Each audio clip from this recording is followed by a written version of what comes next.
हर हर महादेव। जय गुरु जी। संगत जी आइए आज हम गुरु जी की कृपा से गुरु जी महाराज के श्री चरणों में बैठकर फिर से इस महादिव्य शिव पुराण पाठ को ध्यान पूर्वक पढ़ें और सुनें और गुरु जी महाराज की असीम कृपा को प्राप्त करें। आज हम जानेंगे संगत जी कि शिव के विरह से पार्वती का शोक तथा नारद जी के द्वारा उन्हें तपस्या के लिए उपदेश पूर्वक पंचाक्षर मंत्र की प्राप्ति का अगला शेष अध्याय। बुद्धिमान देवर्षि तदंतर एक दिन इंद्र की प्रेरणा से इच्छानुसार घूमते हुए तुम हिमालय पर्वत पर आए। उस समय महात्मा हिमवान ने तुम्हारा स्वागत सत्कार किया और कुशल मंगल पूछा। फिर तुम उनके दिए हुए उत्तम आसन पर बैठे। तदंतर शैलराज ने अपनी कन्या के चरित्र का आरंभ से ही वर्णन किया। किस तरह उसने महादेव जी की सेवा आरंभ की और किस तरह उसने कामदेव का दहन हुआ, यह सब कुछ उन्हें बताया। मुने, यह सब सुनकर तुमने गिरिराज से कहा, शैलेश्वर, भगवान शिव का भजन करो। फिर उनसे विदा लेकर तुम उठे और मन ही मन शिव का स्मरण करके शैलराज को छोड़ शीघ्र ही एकांत में काली के पास आ गए। मुने, तुम लोकोपकारी ज्ञानी तथा शिव के प्रिय भक्त हो, समस्त ज्ञानवानों के शिरोमणि हो, अतः काली के पास आ उसे संबोधित करके उसी के हित में स्थित हो। उससे आदर से यह सत्य वचन बोले। नारद जी ने कहा, तुमने कालिके तुम मेरी बात सुनो। मैं दयावश सच्ची बात कह रहा हूं। मेरा वचन तुम्हारे लिए सर्वथा हितकारी, निर्दोष तथा उत्तम काम्य वस्तुओं को देने वाला होगा। तुमने यह महादेव जी की सेवा अवश्य ही की थी, परंतु वह बिना तपस्या के गर्वयुक्त होकर की थी। दिनों दिन अनुग्रह करने वाले शिव ने तुम्हारे उसी गर्व को नष्ट कर दिया। शिवे, तुम्हारे स्वामी महेश्वर विरक्त और महायोगी हैं। उन्होंने केवल कामदेव को जलाकर जो तुम्हें असकुशल छोड़ दिया, उसमें यही कारण है कि वे भगवान भक्त वत्सल हैं। अतः तुम उत्तम तपस्या में संलग्न हो। चिरकाल तक माहेश्वर की आराधना करो। तपस्या से तुम्हारा संस्कार हो जाने के पर रुद्रदेव तुम्हें अपनी सहधर्मणी बनाएंगे और तुम भी कभी उन कल्याणकारी शंभु का परित्याग नहीं कर पाओगी। देवी, तुम हठ पूर्वक शिव को अपना बनाने का यत्न करो। शिव के सिवा दूसरे किसी को अपना पति स्वीकार ना करना। यह गलती भूल कर भी ना करना।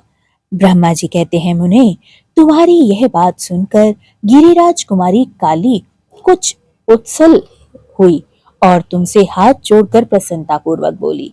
शिवा ने कहा, प्रभु, आप सर्वज्ञ तथा जगत का उपकार करने वाले हैं। मुने, मुझे रुद्रदेव की आराधना के लिए कोई मंत्र दे दीजिए। ब्रह्मा जी कहते हैं, नारद, पार्वती का यह वचन सुनकर तुमने पंचाक्षर शिव मंत्र नमः शिवाय का यह विधि पूर्वक उपदेश किया। साथ ही उस मंत्र राज में श्रद्धा उत्पन्न करने के लिए तुमने उसका सबसे अधिक प्रभाव बताया। नारद बोले, तुम देवी इस मंत्र का परम अद्भुत प्रभाव सुनो। इसके श्रवण मात्र से भगवान शंकर प्रसन्न हो जाते हैं। यह मंत्र सब मंत्रों का राजा है और मनोवांछित फल को देने वाला है। भगवान शंकर को बहुत ही प्रिय है तथा साधक को भोग और मोक्ष देने में समर्थ है। सौभाग्यशालिनी, इस मंत्र का विधि पूर्वक जप करने से तुम्हारे द्वारा आराधित हुए भगवान शिव अवश्य ही और शीघ्र ही तुम्हारी आंखों के सामने प्रकट हो जाएंगे। शिवे, शौच, संतोष आदि नियमों से तत्पर रहकर भगवान शिव के स्वरूप का चिंतन करती हुई तुम पंचाक्षर मंत्र का जप करो। इससे आराध्य देव शिव शीघ्र ही संतुष्ट होंगे।